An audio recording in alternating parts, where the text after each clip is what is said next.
నమస్తే అండి. నేను doctor Deepti, consultant at 49 fertility centre Tirupati. So, ఈరోజు మనం గర్భాశయం మనకి ఆడవారికి ప్రెగ్నెన్సీలో ఎటువంటి సహాయం కలిగిస్తుంది, గర్భాశయం యొక్క రోల్ ఏంటి అనేది మాట్లాడుకుందాం. సో, నార్మల్‌గా ఇది గర్భాశయం యొక్క మౌల్డ్ అండి. సో, గర్భాశయంలో 3 లేయర్స్ అనేవి ఉంటాయి. సో, ఈ ఔటర్ లేయర్‌ని సీరోజా అంటాం. అండ్ మిడిల్‌లో ఈ రెడ్ కలర్‌లో ఉండేదాన్ని మయోమెట్రియం అని అంటాము. అండ్ ఈ ఇన్నర్ లేయర్ని ఎండోమెట్రియం అని అంటాం. సో ఈ 3 లేయర్స్ కలిపి గర్భాశయం యొక్క గర్భాశయం యొక్క వాల్లో ఈ 3 లేయర్స్ అనేవి ఉంటాయన్నమాట. సో ఈ నార్మల్గా ఈ గర్భాశయం సైజ్ అనేది అరౌండ్ 6 to 7 సెంటీమీటర్ సైజు ఉంటుంది.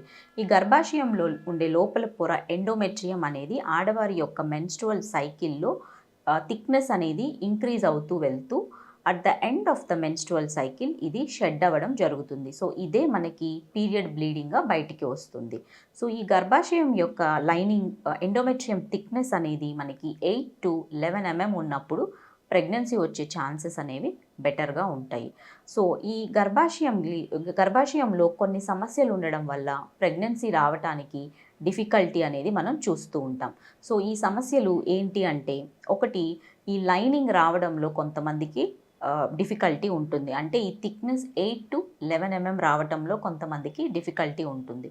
అండ్ అలాగే కొంతమందిలో గర్భాశయం యొక్క లోపల భాగంలో పులిపురులు అంటే పాలిప్స్ అని అంటాం. సో ఈ పాలిప్స్ అనే సమస్య ఉన్నప్పుడు ఈ పాలిప్ సైజ్ కూడా అరౌండ్ 1.5 to 2 సెంటీమీటర్స్ కంటే ఎక్కువ సైజు ఉన్నప్పుడు ఈ పాలిప్స్ అనేవి లోపల స్పేస్ని ఆక్యుపై చేసి ఒక్కొక్కసారి ట్యూబల్ ఓపెనింగ్ని ఇవి అబ్స్ట్రక్ట్ చేయటం వల్ల కూడా ప్రెగ్నెన్సీ రావటం అనేది ఇబ్బంది జరుగుతుంటుంది.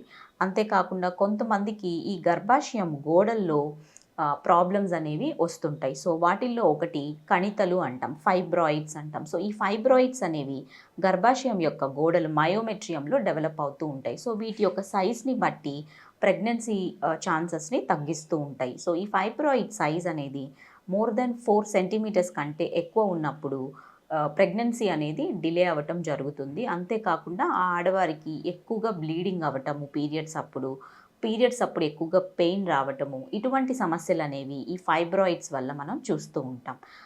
అలాగే గర్భాశయం యొక్క గోడలు వాపు ఉండటం, కండరాలు మొత్తము వాపు ఉండటం వలన కూడా ఒక్కొక్కసారి ప్రెగ్నెన్సీ అనేది డిలే అవుతూ ఉంటుంది. సో ఈ కండిషన్నే మనము అడినోమయోసిస్ అంటాం.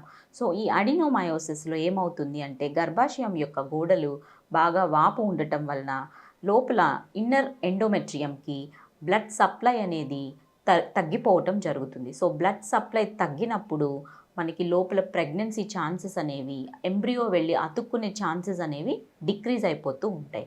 So these are the conditions, most commonly seen conditions where the uterus conditions that decrease the chances of pregnancy.